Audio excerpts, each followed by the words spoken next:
Auspicia este programa. Ministerio de Salud, Presidencia de la Nación. ¿Qué tal? ¿Cómo le va? Una bienvenida especialísima. Aquí estamos comenzando otra edición de nuestro programa. Tenemos temas para compartir con ustedes. Por ejemplo, siempre tenemos que estar atentos a las campañas y al calendario de la vacunación. Es muy, muy importante. Siempre lo remarcamos aquí en el programa.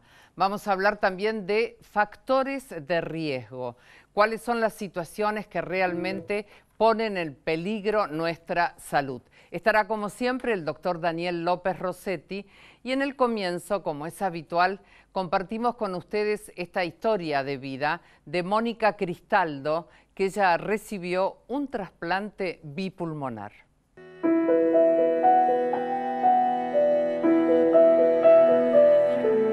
Yo me enfermé de una enfermedad rara que se llama hipertensión cardiopulmonar. A mí cuando me surgió esa enfermedad, yo estaba hinchada así, estaba muy agitada, no podía respirar. Todo el fin de semana me pasé de hospital en hospital porque no sabían qué era lo que yo tenía. Y tenía sudoración, transpiraba mucho, que eran cosas de la misma enfermedad. Después vino la doctora Roxana del Bernal. Y bueno, ella vino y me explicó que lo que tenía yo, que era una enfermedad que se llamaba hipertensión cardiopulmonar, que se achicaban las arterias pulmonares del corazón, como que no irrigaba tanto y que mi corazón se había puesto grande, que era más grande que mi pecho, mi corazón. Los pulmones se hicieron chiquititos, era como que se habían atrofiado porque tenía el corazón grande. Entonces ella me dijo que necesitaba un trasplante así de corazón y pulmón. Pero tenía miedo porque yo no estaba de acuerdo con el tema del trasplante, porque le tenía miedo, no sé cómo explicarte el miedo que tenía. Porque era como que si yo nunca le hice nada malo a nadie. Eso es lo primero que siempre decís, o yo pensaba, no fui una mala persona. ¿Por qué me tocó a mí?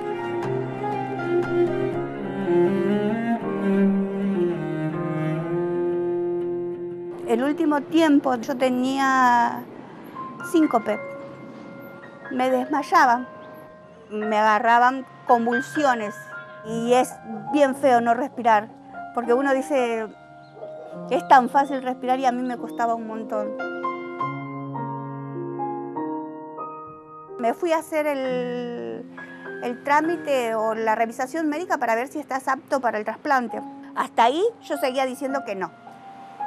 Después la doctora Ahumada, que es del Favaloro, y la doctora Graciela Barner, que también son del Favaloro del grupo de neumología, y me explicaron cómo era el mecanismo, el tema de donar los órganos. Cuando ellos me explicaron, yo me quedé como más tranquila porque la familia esa tiene que tener mucho coraje también ser muy valiente para donar los órganos.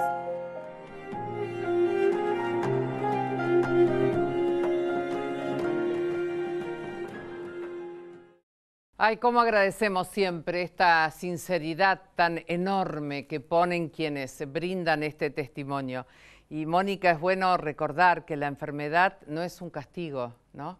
Porque vos decías recién, yo me portaba bien, era una buena persona. La enfermedad no es un castigo, es una prueba por la que pasamos y por suerte, a través de este programa te estamos contando la cantidad de profesionales muy buenos que hay en todo el país para ayudarte a pasar ese difícil momento. Bueno, continuamos con este testimonio.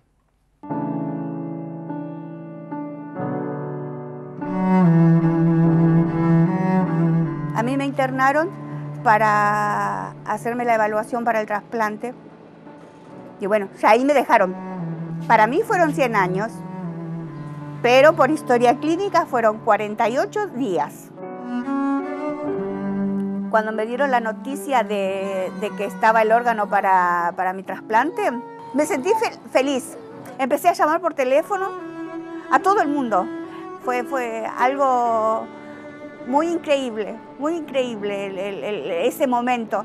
Y yo digo que el que me donó los órganos era mi alma gemela, porque entró y hasta el día de hoy no tengo rechazo, nunca tuve una fiebre, nunca tuve nada.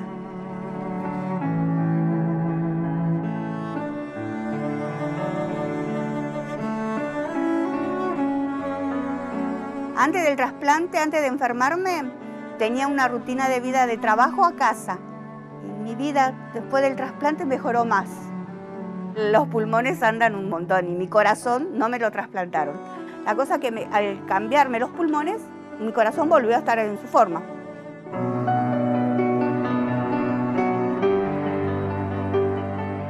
Estoy bien, me siento bien.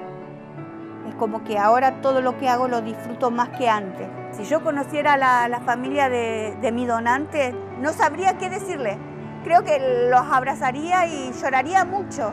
Le diría muchísimas gracias, muchas gracias.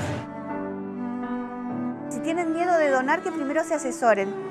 Los órganos lo da la familia porque tiene mucho coraje y lo donan para gente como yo, que necesitaba porque si no, no iba a estar más hoy y que hay que donar.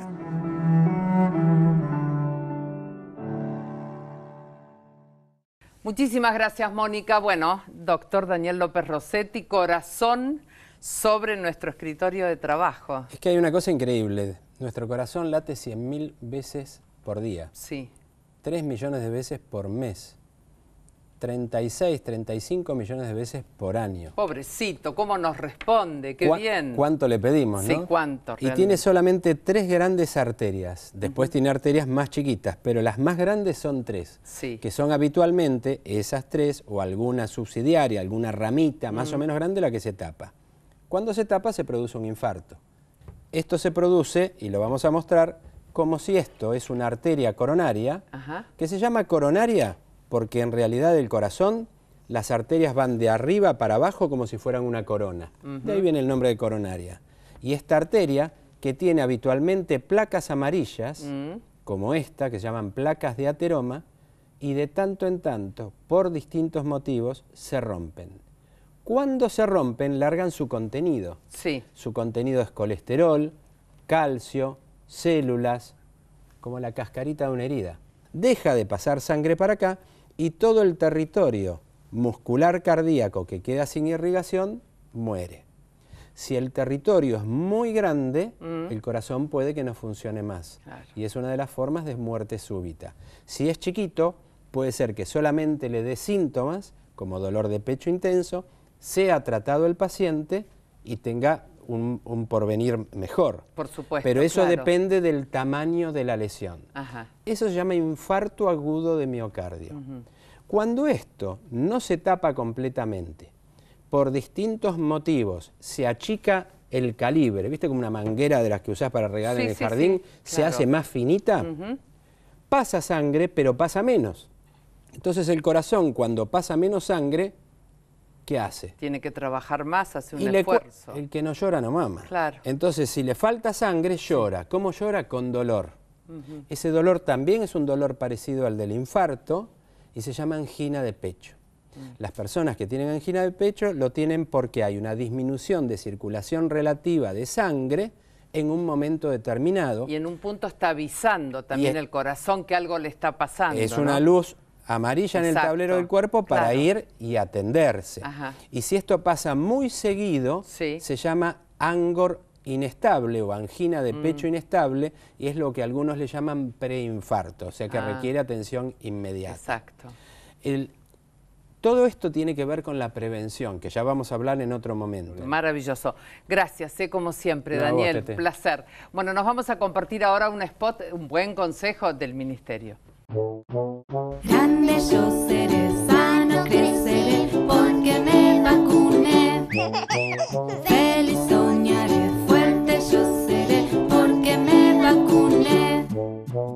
Este año año. Todos los niños de entre 1 y 4 años de edad deben recibir una dosis extra de 2 vacunas contra el sarampión y la rubiola y contra la polio. Desde el 1 de septiembre hasta el 31 de octubre, acércate a cualquier centro de vacunación o hospital público para que le apliquen a tu hijo las dosis extra. Es gratuita y obligatoria. 1, 2, 3 y 4 también. Si nos vacunamos, todos muy sanos, vamos a crecer. 0800-222-1002. Argentina nos incluye. Presidencia de la Nación. Y estamos con la doctora Sandra Sagradini. ¿Qué tal, Sandra? Hola, bienvenida al programa. Ella es pediatra y venimos justamente de un buen consejo con el tema de la vacunación. Y nos gustaría repasar un poquito entonces cuáles son las vacunas que deben recibir los chicos, en qué etapa de su vida. Hablábamos de cuáles, por ejemplo. Bueno, ahora decimos que tenemos vacunas para todas las etapas de la vida. Es cierto. No solo los niños se vacunan, sino la gente grande también. Sí. Tiene que recordar de reforzarse las vacunas como tétanos. Ahora, desde el año pasado tenemos la vacuna de hepatitis B gratis para todas las personas. Bueno, hablábamos entonces, vacunación de chicos, que recién era la recomendación, ¿no? Bueno, los niños al nacer reciben la vacuna BCG y hepatitis B al nacimiento. Y después a los 2, 4 y 6 meses reciben la vacuna quíntuple, que es contra la difteria, el tétanos, una bacteria que se llama Haemophilus influenza, hepatitis B y tos convulsa, que es muy importante, y junto con la vacuna Sabin. Sí, de esa manera está cubierto el espectro.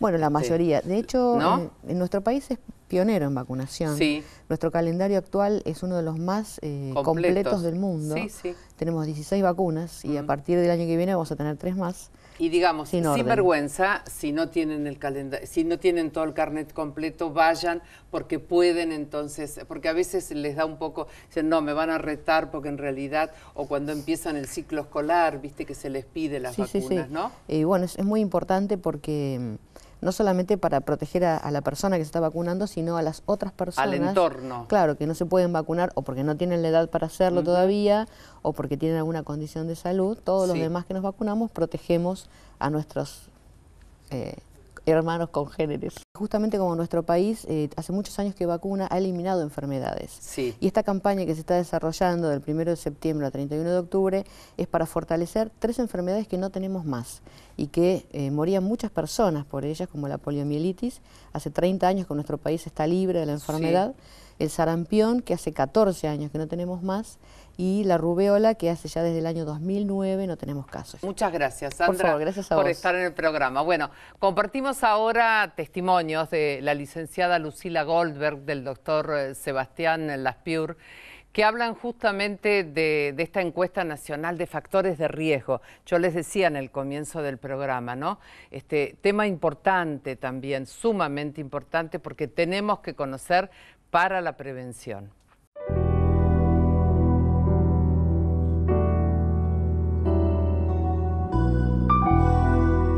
La encuesta de factores de riesgo, la tercera, se llevó a cabo en el marco de un convenio entre el Ministerio de Salud de la Nación y el Instituto Nacional de Estadística y Censos, el INDEC, y forma parte del sistema de vigilancia de enfermedades no transmisibles y es representativa a nivel nacional y provincial. Lo que relevamos acá son factores de riesgo, que serían aquellas causas que generan enfermedades no transmisibles.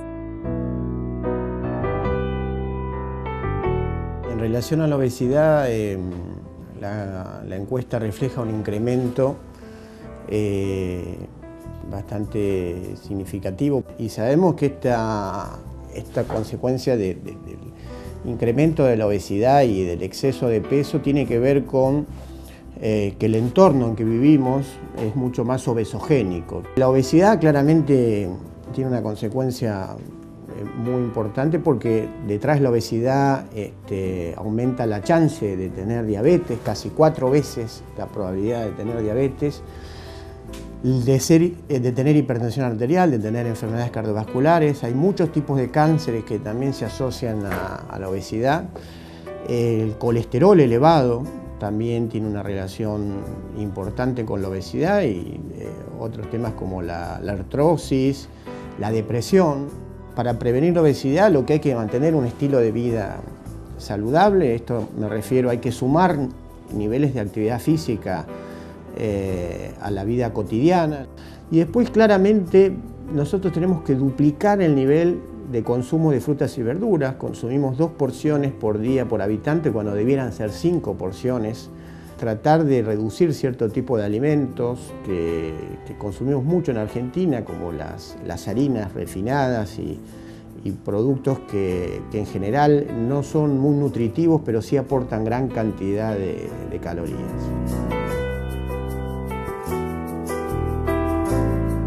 El consumo de tabaco vemos que disminuyó a lo largo de los años. En el 2005, que fue la primera encuesta, era aproximadamente del 30%, casi del 30%. Después, en el 2009, que fue la segunda encuesta, fue aproximadamente del 27%, y ahora, en el 2013, los resultados arrojan que la prevalencia de consumo de tabaco es del 25%. El tema del consumo de sal, pudimos observar que eso también disminuyó del 2009 al 2013, cosa que también es un dato muy importante porque el consumo de sal es un gran factor de riesgo. Y en cuanto al alcohol, podemos observar que, digamos, se mantiene estable, digamos, no aumenta ni disminuye a lo largo de las encuestas. El consumo de alcohol es más o menos parejo, digamos, en relación a que no hay grandes cambios que generen preocupaciones, si bien obviamente es una temática que uno no puede dejar de lado, ¿verdad?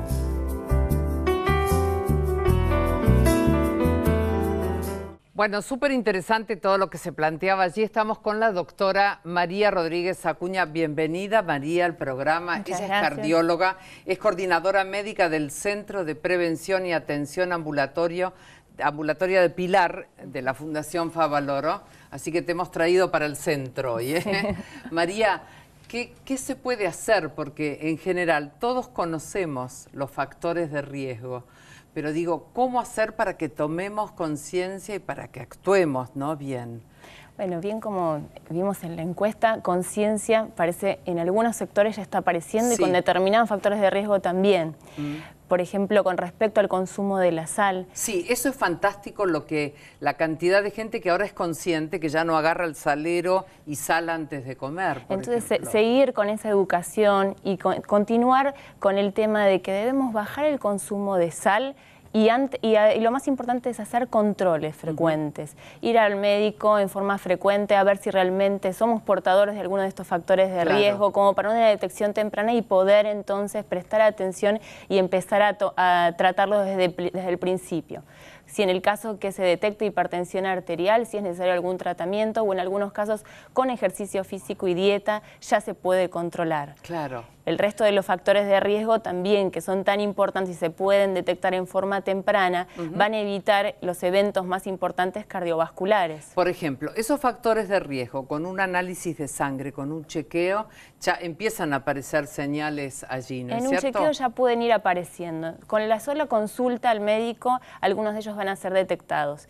Y algunas personas no saben la importancia que tienen. Claro. Entonces, una vez detectados, podemos ir buscando los puntos más importantes en cada persona como para tratarlos. En líneas generales, el ejercicio físico, sí, la dieta saludable, bajar el consumo de sal y la exposición al tabaco. Claro, el tabaco que es realmente el gran depredador también, ¿no? Porque sí, es impresionante lo que provoca.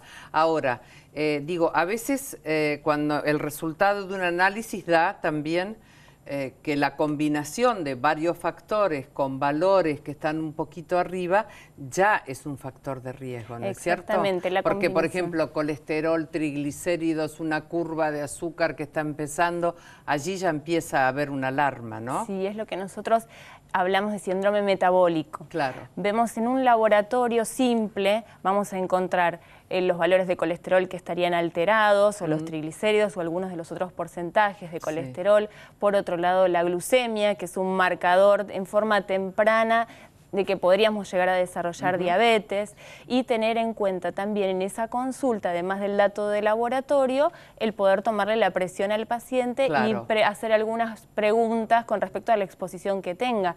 Algunas personas, si bien no fuman, están expuestas a ser tabaquistas pasivos por el humo. Claro, tienen a alguien al lado. Exacto. Bueno, allí en Pilar entonces ella desarrolla su trabajo realmente fantásticamente bien junto con todo el equipo. Muchas gracias, María, por estar aquí en el programa.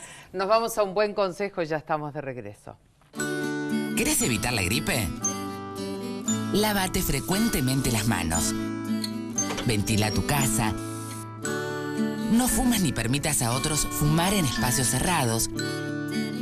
Y protégete del frío. Cuídate.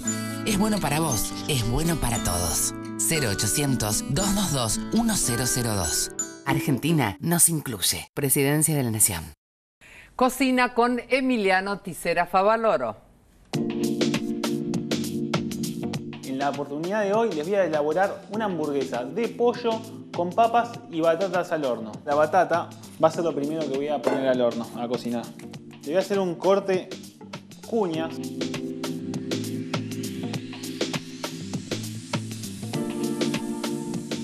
En el caso de la papa, la voy a cocinar con la piel. El mismo corte. Voy a agarrar el aceite. Voy a humedecer un poco las papas y batatas y las voy a impregnar con ayuda de las manos. Así todas las papas y batatas van a quedar humedecidas con aceite. Una vez que las tengamos, las distribuimos en la placa. Pimienta. Horno fuerte, 200 grados. Ahora vamos a preparar las hamburguesas. En este caso yo tengo pechuga de pollo. Voy a cortarlo picado bien fino. Lo vamos a cortar en láminas. Corto tiritas y pico.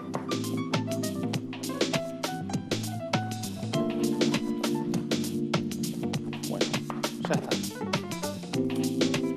Vamos a agregar salvado de avena. Esto nos va a ayudar a darle consistencia. Queso a rallar. Orégano, en este caso orégano seco. Ajo seco. Cebolla deshidratada. Vamos a mezclar esto. Vamos a darle unos golpes para que se una la masa. Vamos a proceder a armar las hamburguesas. Agarramos una placa de horno. Un chorrito de aceite, una cucharada aproximadamente. Lo esparcimos. En esta oportunidad a mí se me ocurrió, para hacer algo diferente y que a los chicos seguramente les va a gustar mucho, es rebozarlas con maíz, copos de maíz sin azúcar. Le va a dar una textura muy crocante. Hay que romperlos con la mano un poco. Vamos a tomar un pedazo de nuestra masa de hamburguesas. Le vamos a dar forma de hamburguesa.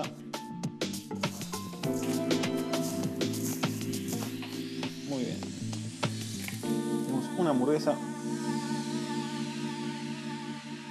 No hay necesidad de huevo para este rebozado. El horno precalentado, 180-200 grados. Si no tienen temperatura, horno medio alto.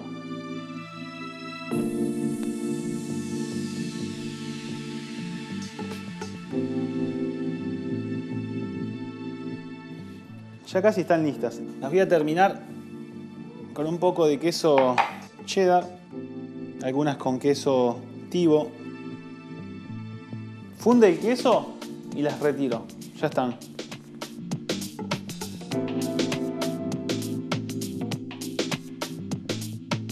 Este ha sido nuestro plato de hoy, una hamburguesa de pollo acompañada de unas papas y batatas al horno. Espero que lo disfruten. Pueden encontrar la receta en www.fundacionfavaloro.org.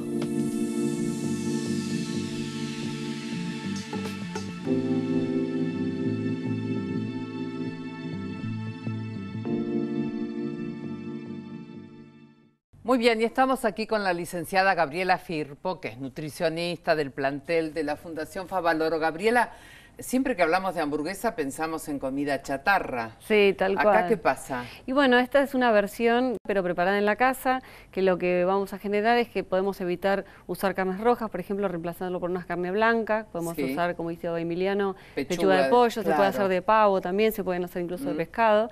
Y le evitás, por ejemplo, ponerle conservantes, saborizadores que usan en la industria. Le podés, como hizo él, no ponerle sal, le puso un poco de queso, que yo ya le aporta un poco de sodio. Y es una preparación con mucho menos sodio. Y entonces es una versión bastante más light. Y las papas no son fritas. Exacto, ese es otro de los puntos. Como hoy estamos tratando justamente factores de riesgo y la idea es prevenir, en este tipo de preparaciones estamos previniendo la hipertensión, el sobrepeso, la diabetes. Porque son papas al horno, pero no hechas con aceite. Exacto. Que si las haces al horno, le podés poner, como hizo él, una pequeña capita mínima de aceite, solamente para que no se te pegue al recipiente. Inclusive la podés hasta untar con un algodón o con una gasita como para pincelarlo y nada más.